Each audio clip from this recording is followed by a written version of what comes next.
Hello student, मैं shine Luthra. आज मैं आपको क्लास 5th की मैथ की हिंदी मीडियम की बुक का पेज नंबर 140 से करवाऊंगी। इससे पहले के सभी पेजेस जो हैं हमारे चैनल में अपलोडेड हैं, आप जाके चैनल की प्लेलिस्ट में देख सकते हैं।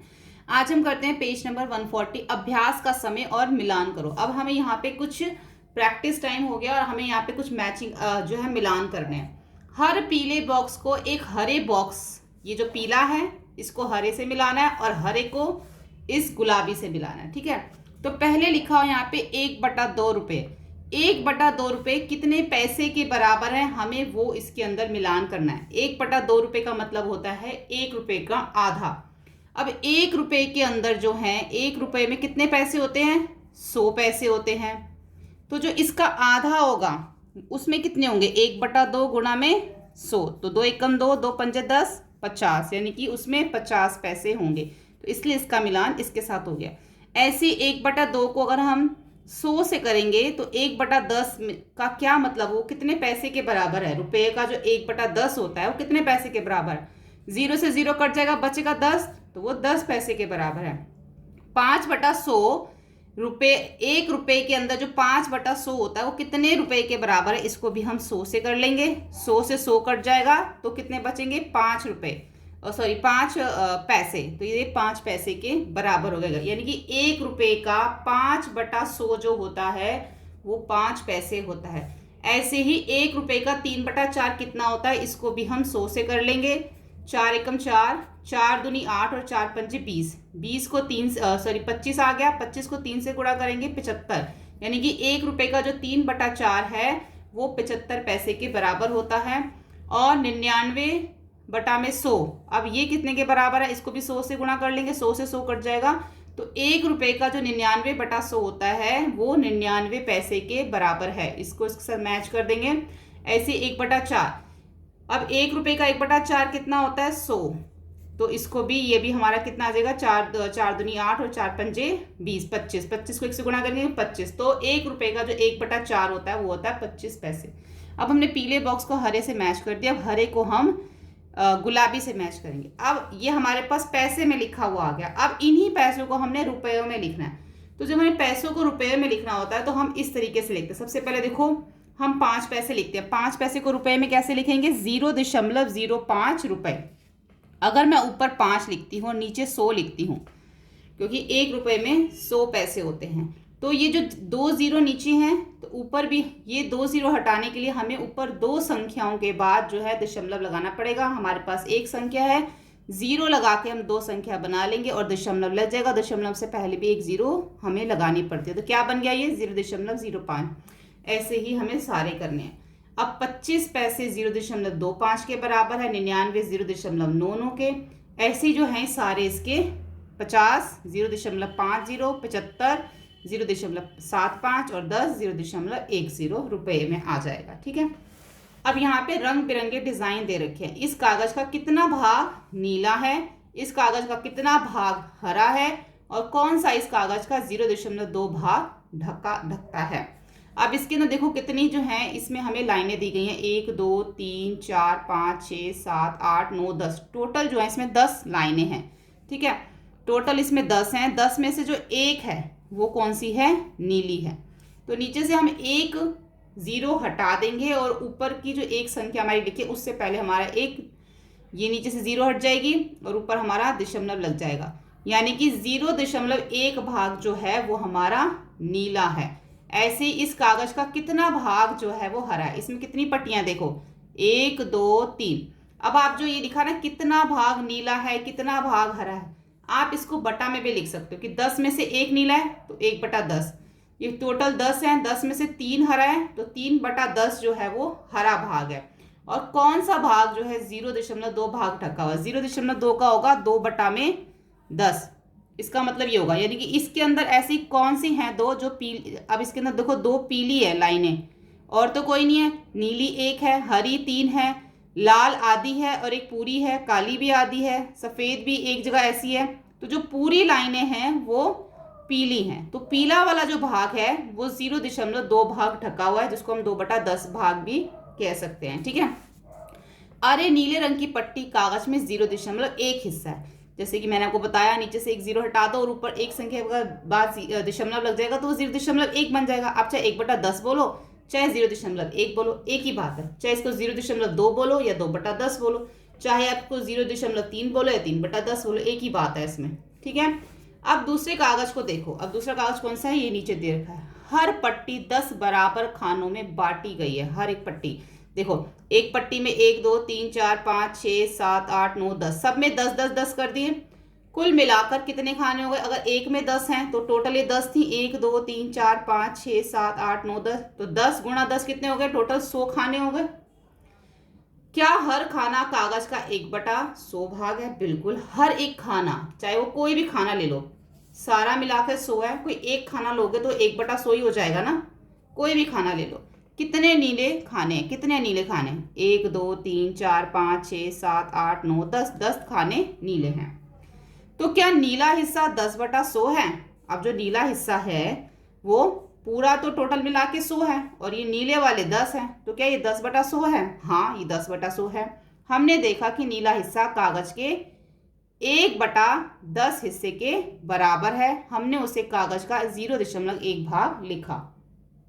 अब इसमें क्या देखा कि हमने ये देखा कि जो नीला वाला जो है हिस्सा वो कागज का 1/10 है। देखो ये 100 ये जो नीला वाला हिस्सा ना, ये दो तरीके से हम इसको देख सकते हैं। नीले वाले हिस्से को, इसको हम 10/1 भी बोल सकते हैं अगर सिर्फ इसको देख रहे हैं तो। ये 10 है, 10 में से एक हिस्सा। अगर हम इस सारे में से देख रहे हैं तो सारे मिला के 100 हैं। 100 में से 10वां हिस्सा नीला वाला है, तो ये 10/100 भी हो सकता है और इसको 1/10 भी बोल सकते हैं, ठीक है। हमने उसे कागज का 0.1 भाग लिखा है। अगर इसको हम 1/10 मानते हैं तो इसको हम 0.1 भी लिख सकते हैं। नीचे से एक जीरो हटाएंगे, ऊपर एक संख्या के बाद दशमलव लग जाएगा तो 0.1 ही बन जाएगा ना। तो यहाँ पे यही लिखा हुआ है। तो क्या जो नीला हिस्सा, अब जो इसका है ना, हमने इसे कागज के 0.1 भाग लिखा है। 1/10 का मतलब हो गया 0.1। अब देखो 10/100 का क्या मतलब हुआ? 0 से 0 कट गई। अब नीचे ये 1/10 ही बन गया ये भी। अब अगर ये भी 1/10 बन गया तो इसका मतलब ये भी 0.1 ही है, ठीक है। 1/10 को अगर हम कहते हैं तो नीचे से 0 हट जाती है, तो ऊपर एक संख्या के बाद दशमलव लग जाता है तो 0.1 बन जाता है। जब हमारे पास ये 10/100 है तब भी हमने यही किया, 0 से 0 कट गई, अभी फिर 1/10 बन गया, तो इसका मतलब ये 0.1 है। तो ये सब क्या है? आपस में ये सब बराबर हैं। चाहे वो 10/100 हो, चाहे वो 1/10 हो, चाहे वो 0.1 हो, तीनों की बात एक ही है, तीनों सेम है। ऐसे ही यहाँ पे हमने लिखा है। क्या हम कह सकते हैं 10/100, 1/10 और 0.10 और 0.1, क्या ये सब बराबर हैं? अब हमें ये बताना है।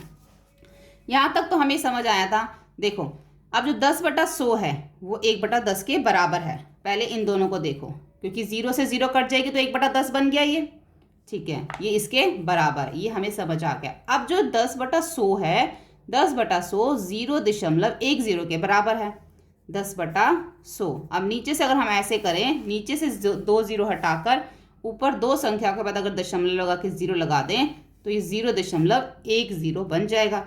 और जो 1/10 है वो हमारा 0.1 के बराबर है। नीचे से एक 0 हटा के ऊपर एक संख्या के बाद दशमलव लग जाएगा। अगर हम 1 0 से 1 0 काटें तब भी वो हमारा 0.1 बन जाएगा। तो ये क्या है? सब आपस में बराबर हैं। सोचो हम 10 पैसे को रुपए 0.1 लिख सकते हैं। किसको? 10 पैसे को। 10 पैसे को लिख सकते हैं। क्या लिख सकते हैं? 0.1। तो यहाँ पे 10 पैसे का मतलब है, तो यहाँ पे भी यही है। 10 पैसे का क्या मतलब होता है? 10 पैसे का मतलब है 0.10। ये हो गया 10 पैसे हमारा। अब जो दशमलव से पहले 0 होती है ना, उसकी कोई भी वैल्यू नहीं होती। अगर मैं ये 0 हटा भी दूँ तब भी ये 0.10 पैसे हमारा है, क्योंकि 0 से पहले जो दशमलव है उसकी वैल्यू नहीं होती। इसलिए हम 10 पैसे को 0.1 भी लिख सकते हैं। तो इसका आंसर हाँ है। कितने खाने लाल हैं? यह कागज का कौन सा भाग है? अब हमें बताना है कितने खाने लाल हैं। ये तो 10 हो गए और ये 5, तो कितने खाने लाल हो गए? 15 खाने। तो ये जो पूरा का पूरा कागज है, ये 15 खाने जो लाल है, ये पूरे कागज का कौन सा हिस्सा है? तो पूरे कागज का कितना है, कौन सा हिस्सा होगा? टोटल मिला के 100 खाने हैं, 100 में से 15 लाल है, तो कौन सा हिस्सा हो गया? 15/100, तो ये इसका 15/100 हिस्सा है। ठीक है, 15/100। क्या हम इसे कागज 0.15 भाग लिख सकते हैं? अब इसी को हम 0.15 लिख सकते हैं, बिल्कुल लिख सकते हैं। जैसे 2 0 हटा के ऊपर दशमलव लग जाएगा, तो इसका आंसर हाँ है। याद है हमने कैसे 99 पैसे को 0.99 पैसे लिखा था? अभी हमने पीछे किया था ना ये। अब कागज में 3/100 का भाग काला है, तो हम इसे 0.03 भाग काला कह सकते हैं। ये बिल्कुल सही है। ठीक है, इस कागज में सफ़ेद रंग के कितने खाने हैं? 22 खाने हैं इस कागज के अंदर सफ़ेद रंग के। 10 ये हो गए, 11 12 13 14 15 16 17 18 19 20 21 22 22 खाने जो हैं वो इसके अंदर सफ़ेद हैं। और इसको अगर हमने लिखना है को कितनवा हिस्सा होगा? ये टोटल 22 है, जो कुल मिला के 100 है, 100 में से 22 सफ़ेद है, तो 22/100 हिस्सा जो है वो सफ़ेद है। और इसको हम 0.22 भी लिख सकते हैं। ठीक है, अब यहाँ पे हमें अपने डिज़ाइन बनाने हैं। इस वर्ग में 0.45 भाग के लाल को, इसके अंदर तो सिर्फ लाल रंग करना है। ठीक है, कितना करना है पर? 0.45 भाग। 0.45 भाग का मतलब क्या हो गया? कितने खाने? 1 2 3 4 5 6 7 8 9 10 इधर से हो गए। 1 2 3 4 5 6 7 8 9 10 इधर से, तो 10 गुणा 10 कितना हो गया? 100। तो यानी कि जो टोटल भाग है वो इसके अंदर 100 है। अब 100 का जो है 0.45, यानी कि 100 का हमें इतना निकालना है कि कितना भाग जो हम इसके अंदर लाल करेंगे। 0.45 का मतलब है कि हमें 45 इसके अंदर से कोई भी डिज़ाइन आप बना सकते हो। 45 बॉक्स हैं जो हमें इसके अंदर लाल रंग करना है।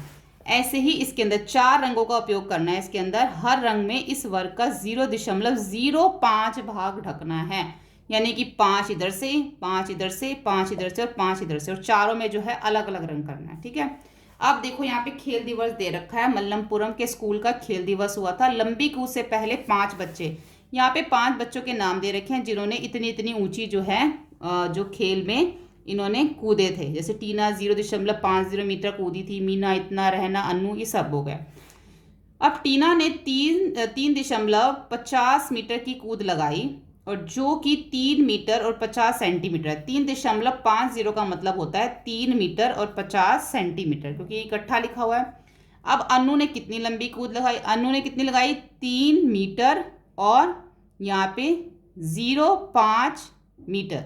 तो यहाँ 50 नहीं है, ये 5, ये आ जाएगा 5। इसका मतलब 5 है, 5 सेंटीमीटर, क्योंकि 50 कैसे बनता है? 5 0 से। ठीक है, तो ये हमारा हो गया 0.5 है ये, तो ये हो गया 3 मीटर 5 सेंटीमीटर। और लंबी कूद में कौन जीता? सबसे लंबी किसकी है? देखो 4.50 मीटर वाली। ठीक है, ये सबसे लंबी है, तो रहना की जो है सबसे लंबी। इन सब में देखोगे ना, ये देखो 0.5 मीटर है, और ये सॉरी ये 4.5 है, और ये 4.50 है, तो रहना की जो है वो सबसे लंबी कूद है। उसके बाद यहाँ आ जाता है पहले, दूसरे और तीसरे स्थान पर आने वाले नाम जो है स्टैंड पर लिखने हैं। अब पहले नाम पर जो है, क्या तुम्हें याद है कि 1 मीटर में 100 सेंटीमीटर होते हैं, और तो 1 सेंटीमीटर में 1 सेंटीमीटर 1/100 का भाग है, और हम सेंटीमीटर को 0.01 मीटर भी लिख सकते हैं। अब 1 मीटर में 100 सेंटीमीटर होते हैं, और 100 सेंटीमीटर में 1/100 मीटर होते हैं। ऐसे देख लो, हम यहाँ से पहले 1 मीटर का 100 सेंटीमीटर कर लो। 100 सेंटीमीटर में मीटर कितने होते हैं? 1/100 भाग कह लो या 1/100 मीटर कह लो। तो इस 1/100 को हम 0.01 लिख सकते हैं, जिससे 2 0 हटाकर ऊपर 2 संख्या के बाद दशमलव लगाकर। अब बताना है कि पहले स्थान पे रहना थी, यहाँ पर हमने ये लिखना है। दूसरे स्थान पे मीना थी, पीछे से देख के लिखना है हमने जितनी भी इसकी हुआ। तीसरे स्थान पे आई टीना। ठीक है, अब मीटर में लिखें 3 मीटर 45 सेंटीमीटर को 3.45 मीटर लिखेंगे। 99 को 0.99, और 1 मीटर और 5 सेंटीमीटर को हम लिखेंगे 1.05। ठीक है, 1.05। आपने 1.50 नहीं करना, इसका मतलब 50 हो जाएगा, ऐसे लिखना है। तो 1.05। अगर हमें दोनों को मीटर में लिखना है तो हम दोनों को मिला के दशमलव लगा के ऐसे लिख सकते हैं इसके अंदर। ठीक है, अब यहाँ देखो तुम कितने बड़े हो सकते हो। देखो सांस छोड़ने के बाद, जब सांस छोड़ी तो 1.52 मीटर उसकी जो चेस्ट आई। जब सांस उसने लंबी सांस ली तो उसकी जो चेस्ट है वो 1.82 मीटर आई। ठीक है, तो दोनों में कितना अंतर होगा, दोनों को माइनस करके देख लो। जो सांस छोड़ने के बाद और सांस लेने के बाद जो अंतर आया वो 0.30 मीटर का अंतर आया। ठीक है, अपने लिए करो और अंतर पता करो। अब यहाँ पे लिखा हुआ है 2 मीटर की लंबाई तक पहुंचने के लिए 45 सेंटीमीटर और बढ़ना होगा। अब यहाँ पे ये इसको नाप रही है, वो ये कह रही है कि अगर तुम्हें 2 मीटर की लंबाई तक पहुंचना है ना, तो अभी तुम्हें 45 सेंटीमीटर और बढ़ना है। तो अभी उसकी कितनी हाइट है, अभी उसकी कितनी लंबाई है वो पता करना है। ठीक है, अभी जो उसकी लंबाई पता करने के लिए हम क्या करेंगे, 2 मीटर में से 2 मीटर को हम इस तरीके से लिखेंगे, 2 दशमलव लगा के 2 मीटर में से 0 इस तरीके से। देखो ये हमारा आगे वाला मीटर होता है और ये जो है ये सेंटीमीटर, क्योंकि ये सेंटीमीटर में दे रखी है तो हमें पूरा ही लिखना पड़ेगा ना, 2 मीटर 0 सेंटीमीटर। तो ये यहाँ पे मीटर की जगह कुछ नहीं है, सेंटीमीटर की जगह 45 है, तो हमने सेंटीमीटर के नीचे सेंटीमीटर, मीटर के नीचे मीटर लिख दिया। अब जब हम इसमें माइनस करेंगे तो हमारा आएगा 1.55 सेंटीमीटर जो है अभी उसकी इतनी लंबाई है, और उसको 2 मीटर पहुंचने के लिए 45 सेंटीमीटर और लंबाई चाहिए। ठीक है, तो आज हम इस वीडियो में पेज नंबर 142 142 तक करेंगे। अगली वीडियो में हम इसके तीनों पेज कंप्लीट कर देंगे। वीडियो हेल्पफुल लगे तो प्लीज़ लाइक शेयर सब्सक्राइब करें। Thank you.